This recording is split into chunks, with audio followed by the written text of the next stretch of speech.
नहीं कंट्रोल कर पाई बा अपनी जुबान पे, मुंह से निकला कड़वा सच। नमस्कार दोस्तों, स्वागत है आपका आपके अपने चैनल हंग्री स्पिरिट्स में। हंग्री स्पिरिट्स देख रहे सारे दर्शकों का मैं अंजू शर्मा दिल से स्वागत करती हूँ। ये बा का जो करैक्टर है अपनी ही स्पीड से चल रहा है। इसने जो करना है वो करना है, चाहे कुछ भी हो जाए। अभी क्योंकि बा जो है अनुपमा की साइड में है, इसीलिए हमें बड़ी अच्छी लग रही है।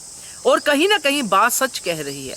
जब अनुपमा की साइड पे नहीं थी तब बा गुस्से में बहुत कुछ गलत कह जाती थी जो बिल्कुल भी अच्छा नहीं था। मगर अब बा काफी हद तक सही कह भी रही हैं, मगर कह रही हैं तो कड़वा सच है, तो कड़वा सच बुरा लग रहा है सबको। और समय भी नहीं था, मगर बा की जुबान को कौन कंट्रोल करे। चलिए बात करते हैं इसके ऊपर, मगर पहले वही निवेदन, जिन्होंने अभी तक चैनल को सब्सक्राइब नहीं किया है कर लीजिए। साथ में दोस्तों बेल आइकॉन दबाइएगा ताकि आपको हमारे वीडियोस के नोटिफिकेशन मिलते रहें। छोटी अनु, डिम्पी और माया, ये तीन ऐसे करैक्टर हैं जो अनुज के घर में ऐसे आए जैसे कि वो अनुज के लाइफ को बर्बाद ही करने आए। छोटी अनु आई, अनुपमा ने बड़े प्यार से स्वीकृति दी और छोटी अनु का स्वागत किया, अपनी बेटी की तरह रखा, उसको बेटी ही बना के रखा।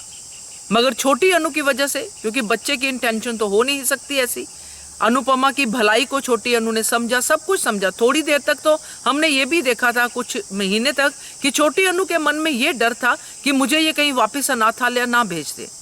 कहने का मतलब ये है कि बच्चे की सोच वहां तक थी। तो उस बच्चे ने जब ये सारा कुछ देखा, प्यार देखा, ममता देखी, बच्चा इनकी फैमिली का मेंबर पूरी तरह से बन गया। मगर अल्टीमेटली छोटी अनु के कारण अनुज और अनुपमा अलग हुए। कारण चाहे अनुज हो, अनुपमा हो, मगर अगर हम वैसे सोचें कि किसी के आने से अगर किसी का घर बर्बाद होता है तो वो छोटी अनु की एग्जाम्पल सामने है। चाहे उनका रीजन खुद आप अनुज और अनुपमा ही क्यों ना हो, मगर फिर भी एक चेंज ओवर आया और ये दोनों अलग हो गए। तो उसके बाद दोस्तों डिम्पी का आना, डिम्पी को भी अनुपमा ने बढ़ावा दिया, अनुपमा ने उसको बचाया, अनुपमा ने उसको पूरा सपोर्ट किया और डिम्पी को घर लेके आए। डिम्पी की जर्नी तो ऐसी है दोस्तों कि ऐसे करैक्टर्स जो डिम्पी जैसे हैं, अगर वो आज की कड़ी में ऐसा करते हैं, अनुपमा का बिल्कुल भी क्रेडिट नहीं मानते हैं, उसका ग्रेटिट्यूड नहीं करते हैं, तो ऐसे करैक्टर से डर लगता है कि हमें कभी ऐसे करैक्टर की छाया भी नहीं पड़नी चाहिए।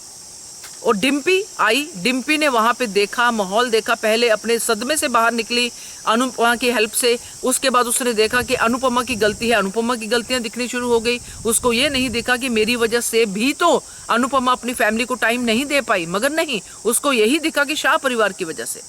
तो डिम्पी ने अपना साइड देखा और उसके बाद उसको लगा कि ये तो घर ही बहुत अच्छा है। जो हम देख पा रहे हैं कि डिम्पी ने उसी घर को अपना घर बना लिया, अनुज को अपने आप से ही अपना पिता समान बना लिया कि अनुज मेरे साथ खड़े होंगे, वो मेरा करेंगे कन्यादान वगैरह वगैरह। तो डिम्पी ने पूरा हक जमा लिया। एक बार भी उसने ये नहीं कहा कि अनुपमा मैम को घर वापस आना चाहिए। एक बार भी उसने अप्रोच नहीं किया अनुज के साथ कि अनुज सर, आपको कोई भी बात हो, आपको अनुपमा मैम को घर लेके आना चाहिए। अनुपमा का साथ अनुपमा के मुश्किल समय में डिम्पी ने बिल्कुल भी नहीं दिया।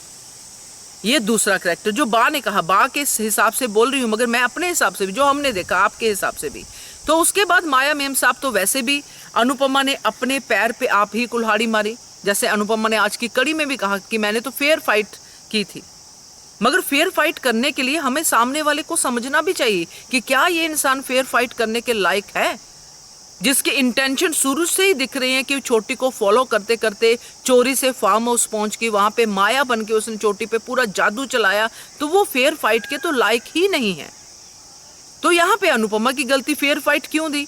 चलिए अनुपमा ने तो गलती कर दी, मगर उसके बाद अनुज ने क्या किया, माया के साथ चला गया, माया को फिर अब घर पे लेके आ गए। तो ये जो तीन औरतों को, और लड़की को, बच्चे को, औरत को एक लाइट में लेके आई बा, ये उन्होंने अच्छा कहा, मगर जगह गलत थी। मगर हमें अच्छा लगा, मुझे अच्छा लगा, क्योंकि ऐसी जगह पे ही इन लोगों को कहा जाए तभी ये लोग समझते हैं। अब यहाँ पे बरखा तो डिम्पी को भड़का रही है, जबकि डिम्पी को भड़काने की जरूरत ही नहीं है। डिम्पी तो इमीडिएटली रिएक्ट करती है। अगर बरखा नहीं रोकती तो डिम्पी बोल पड़ती। तो ये डिम्पी तो सही में ड्रैगन की तरह उनके घर पे पहुंचने वाली है। हो सकता है कि अभी जो चेंज ओवर हम देख रहे हैं उसकी वजह से कुछ बदलाव आए, मगर यहाँ पे जो बा ने कहा, एक एक बात बाकी सही थी कि अनुज तो ऐसा ही करता आ रहा है और इसकी वजह से अनुज का अपना ही घर बर्बाद हो रहा है। और ये जो अनुज ने पूरा किया, जैसे कि हम सब जानते हैं, छोटी का आना, डिम्पी का आना, माया का आना, ये सिर्फ और सिर्फ अनुज का डिसीजन नहीं था। यहाँ पे गलती कर गई बा, क्योंकि इसमें अनुपमा की सहमति बराबरी में थी। इवन अनुपमा की सहमति के बाद ही ये सब हुआ। छोटी अनु को लाना था तब भी अनुज ने कोई प्रेशर नहीं दिया अनुपमा को। उसने कहा मैं सोचूंगी। फिर कुछ दिन बाद प्रिपेयर करके फिर उसने अनुज के लिए अनुपमा ने हाँ कर दी कि अनुज इसी फेज से गुजर चुके हैं, इसलिए अनुज के साथ ये छोटी होगी तो और भी उसको अच्छा लगेगा। डिम्पी और माया ये सब, मतलब इसमें अकेला अनुज नहीं, मगर अब क्योंकि बा अनुपमा के खेमे में है इसलिए उसको अनुज बुरा लग रहा है, इसलिए उसने अनुज को ये सब बातें सुना दी। और ये बात अनुज को ही नहीं बल्कि माया को सुनाई और डिम्पी को खास करके सुनाई कि इसके अनाथ बच्ची है, इसके ऊपर इतना खर्चा कर दिया वगैरह वगैरह। तो ये जो बा अब तड़के लगा रही है दोस्तों, ये तड़का यहीं पे ख़त्म नहीं होने वाला है। अब ये तड़का आगे भी जाएगा, क्योंकि डिम्पी की असली मम्मी भी आ गई है। तो अब बा का रूप तो वहाँ पे भी देखने को मिलेगा। बा तो वहाँ पे भी बोलेगी कि अच्छा आपने अपनी बेटी ऐसे कैसे भेज दी वगैरह वगैरह, और तब डिम्पी को शायद गुस्सा आए और चीज़ें बिगड़े। देखते हैं क्या होता है। मगर यहाँ पे ये जो बा ने तड़का लगाया है वो काफ़ी हद तक सही भी था, मगर टाइमिंग थोड़ी सी गड़बड़ा गई।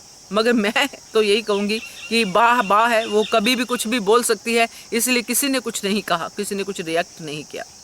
तो आपको ये तड़का कैसा लगा ज़रूर बताइएगा। देखते रहिए channel hungry spirits. Thank you so much.